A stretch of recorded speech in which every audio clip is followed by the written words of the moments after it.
Poetree by Shauna LaVoy Reynolds and illustrated by Shahrzad Maydani.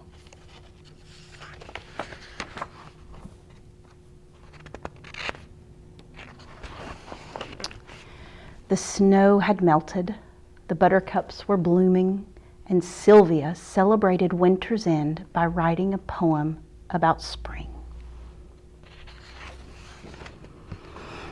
She walked with Shell to the park at the top of the hill and read it to a squirrel.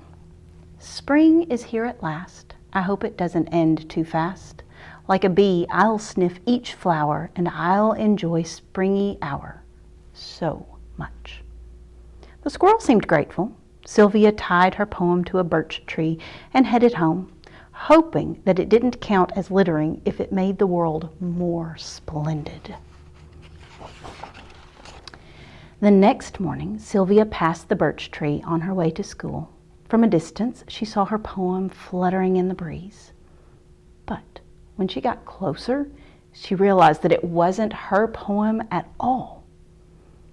I think spring is the best of seasons for plenty of excellent reasons, like birdie parents building nests where all the baby birds can rest and play.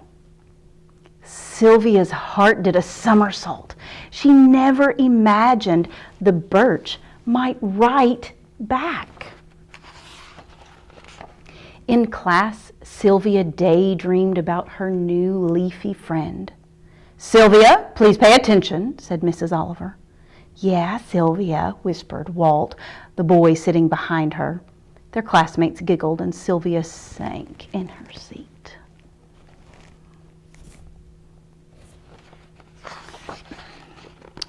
After lunch, Mrs. Oliver taught the class about haiku. Sylvia struggled to contain her excitement in 17 syllables. How to haiku. 3-line poem. First line has 5 syllables. The second line has 7 syllables. The third line has 5 syllables, and you use seasonal words. Here's her haiku. White birch on the hill speaks out loud through rustling leaves. Great green poetry. Mrs. Oliver gave Sylvia a gold star. Walt wasn't happy. When the bell rang, Sylvia ran straight to the poetry. She folded her haiku into a paper boat and pushed it halfway into a knothole. "So, what's your name?" Sylvia asked the tree, but the tree stood in silence. "Are you shy, like me?" The tree nodded in the breeze, and Sylvia understood. That night, Sylvia dreamed of rhymes falling like autumn leaves. She dreamed of cheerful songbirds greeting her in perfect rhythm. On Saturday morning, Sylvia rushed to the park with a heart full of hope. The knothole was empty, and she saw no notes on the branches. But the whisper of the wind in the leaves above her was like a poem. Sylvia looked up and saw fragments of sky peeking through the treetops. She spoke the words as they blossomed into her mind. Sky so blue, grass so green, tree so tall in between. Favorite friend in morning light, and under moon glow late at night.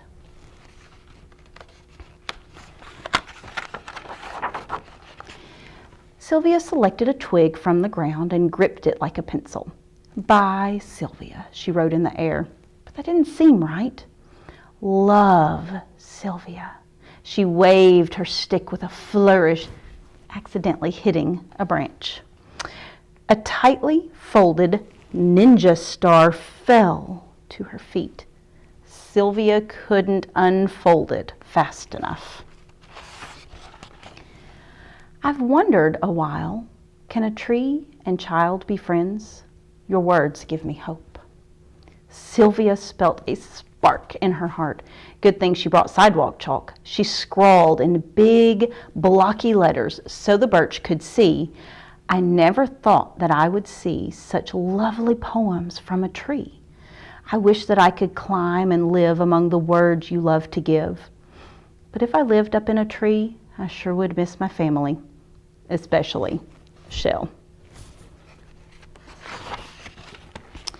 Sylvia thought it was the greatest thing she had written in all her years. She wrapped her arms around the poetry. It was stronger, wiser, and kinder than the children at school. She knew she would always have a friend at the park. She didn't open her eyes until Shell barked.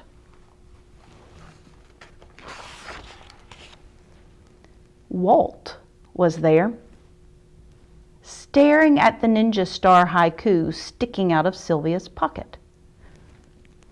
"That's not for you. That's for my tree." Sylvia blinked. It was from the tree, just for me. Walt shook his head. Sylvia didn't understand. Had the tree she loved so much not given her a thing?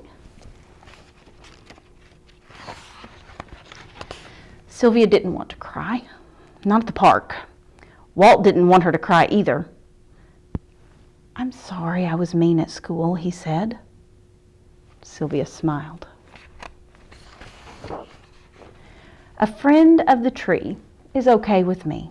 She could never resist a good rhyme. Walt and read Sylvia's chalk poem out loud. "You're a wonderful poet," he said. "You deserve that gold star, but who is Shell?" Sylvia pointed. "My best friend's name is Shell. I think he likes the way you smell." "I can tell," added Walt, and the two poets giggled. "Can I borrow your chalk?" Walt composed a new poem next to Sylvia's. "If you want to share a poem with me, give it to the tall birch tree. Or if you need a friend for writing, playing with, or sitting besiding, I'll be here for you joyfully, right beneath the poetry." The new friends sat a while, side by side, backs against the birch. Sunlight and shadows danced through the leaves above them as they silently searched for the most marvelous words to describe it all.